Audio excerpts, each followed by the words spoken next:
Ward 67 में उम्मीदवार के पद के लिए प्रत्याशी हूँ। मैं स्वराज के साथ जुड़ी क्योंकि मैंने स्वराज को अपनाया। मेरी आइडियोलॉजी यहाँ जुड़े हर व्यक्ति के साथ जुड़ी, मिक्स मैच हुई और मैं ये मानती हूँ कि जितने भी हम वॉलंटियर्स हैं यहाँ पे, जितने भी उपस्थित वॉलंटियर्स हैं या जितने भी लोग यहाँ आए हैं, आप सब ने भी स्वराज को अपनाया है। एक सामाजिक कार्यकर्ता हूँ, निस्वार्थ भाव से काम कर रही थी, लेकिन कुछ काम करने के लिए हमें कुछ पावर्स चाहिए होती हैं। उसके बिना हम कितनी भी कोशिश कर लें, लोग काम नहीं करने देते। तो मैं यही कहूँगी आप लोगों से कि अगर मुझे पावर मिलती है तो पहले भी निस्वार्थ भाव से काम करी थी, आगे भी करूँगी, हाँ, लेकिन अधिकार मिलने के बाद उनको और सशक्त रूप से कर पाऊँगी। धन्यवाद।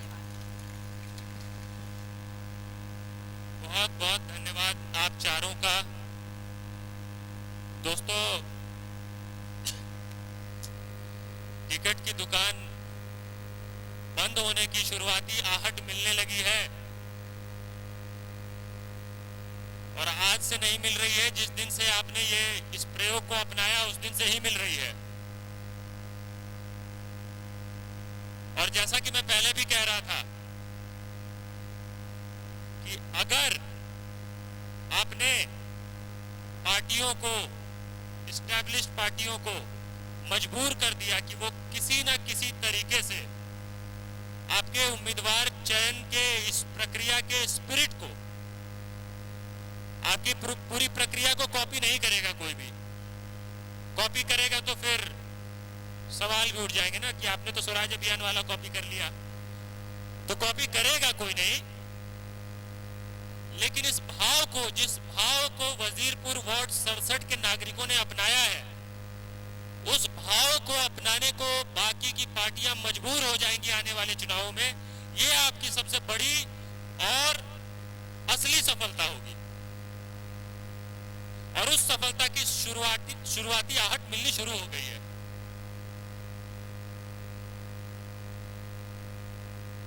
दोस्तों, आज से साल भर बाद, 5 साल बाद, 10, 20, 50 साल बाद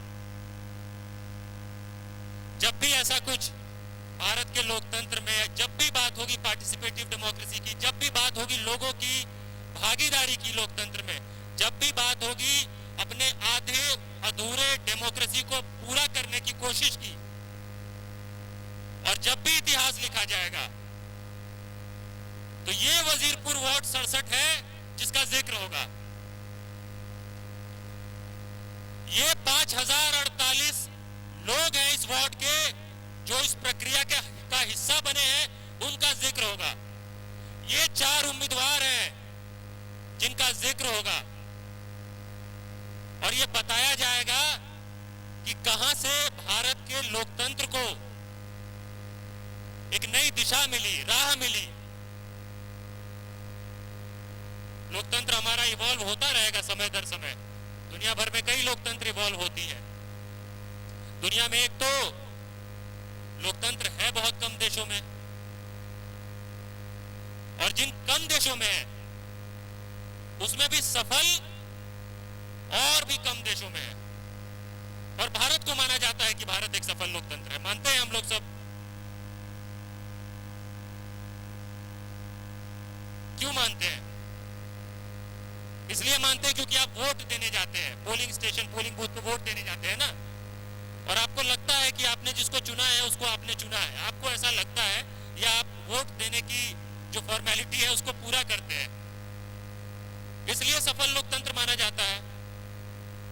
सिवाय एक आपातकाल के जो कुछ समय रहे, उसके अलावा लगातार हमारा चुनी हुई सरकारें रही हैं हमारे देश में, राज्यों में भी चुनी हुई सरकारें रही ही हैं ज्यादातर समय। इस मामले में तो सफल है अगर इस एकेडमिक तरीके से देखा जाए तो। लेकिन अगर लोकतंत्र के सही मतलब को समझा जाए, स्वराज के सही मतलब को समझा जाए, सही मतलब कि आप अपना प्रतिनिधि खुद चुनते हैं। खुद चुनते हैं मतलब कि जो आपका प्रतिनिधि बनता है, आप चाहते थे कि वो आपका प्रतिनिधि बने। क्या ऐसा होता है कभी? ऐसा होता है कि आप जिसको चाहते हैं आपका प्रतिनिधि बने वही आपका प्रतिनिधि बने?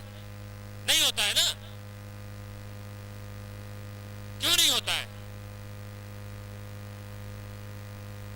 क्योंकि हमारे ऊपर कैंडिडेट थोपा जाता है। ये है जवाब।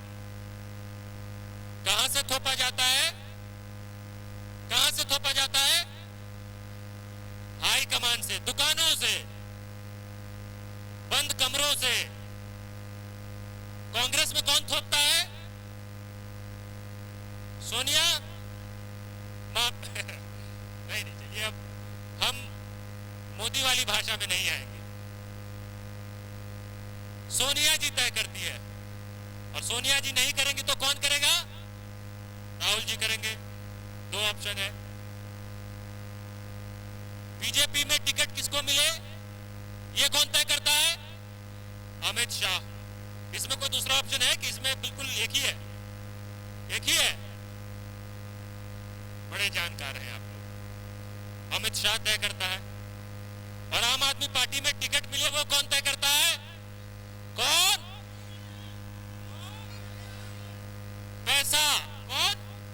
देखिए, ये मैं नहीं बोल रहा हूं, राजा हरिश्चंद्र करते हैं। तो आप लोग तय करते हैं क्या? सवाल ये है, आप लोग क्या तय करते हैं इन पार्टियों में किसे टिकट मिले? नहीं करते हैं ना। कोई भी तय करे। और चलिए देखिए, इन पार्टियों पे बहुत तीखा प्रहार अगर हम ना भी करें, थोड़ा दयालु हो जाए, थोड़ा इनको स्पेस दे दे, और मान लेते हैं कि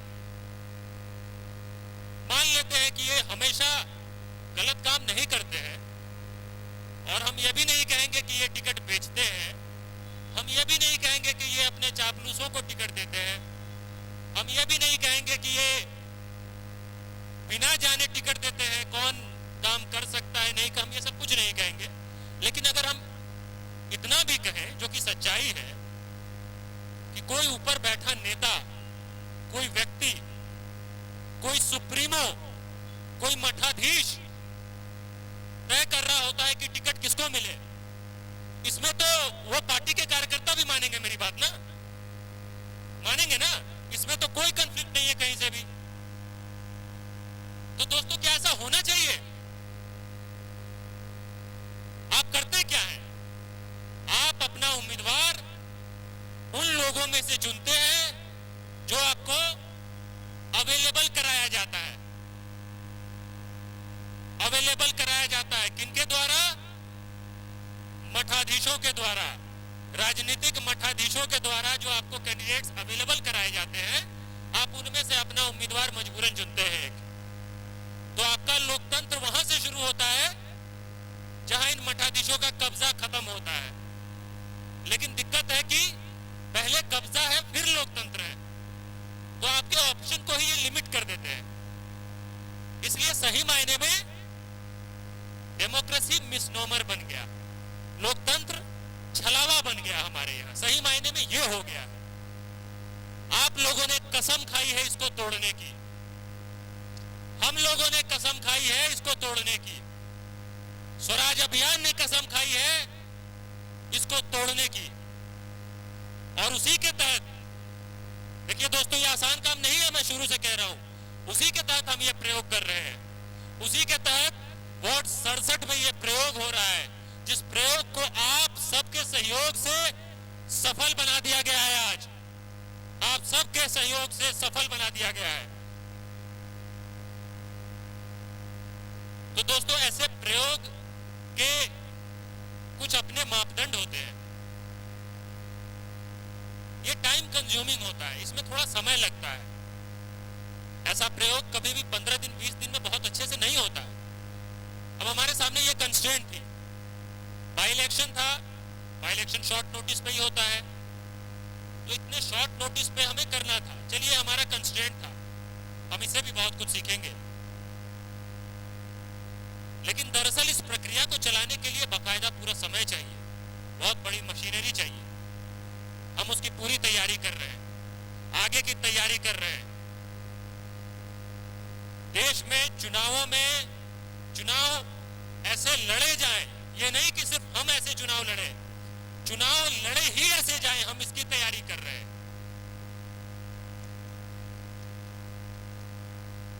और इस तैयारी को हम सबको मिलकर सार्थक बनाना है दोस्तों। ये जो 4 सुपरस्टार्स हैं, इन चारों को मिलकर सार्थक बनाना है। जो लोक उम्मीदवार की घोषणा आज होगी, उसके पीछे हम सबको इस ताकत के साथ लग जाना है कि जितने ये टिकट बेचने वाली दुकानें हैं, इनको एहसास हो जाए कि कुछ बदल रहा है, कुछ बदलाव आ रहा है। इनको पूरी तरह से एहसास हो जाए। शुरुआती एहसास आपने परसों दिलवा दिया, एसएचओ साहब को भी दिलवा दिया, पार्टियों को भी दिलवा दिया, लेकिन अब पूरी तरह से इनको एहसास हो जाए, इसकी तैयारी शुरू हो जाए दोस्तों। तो दोस्तों, हम आज अपने लोक उम्मीदवार की घोषणा करेंगे।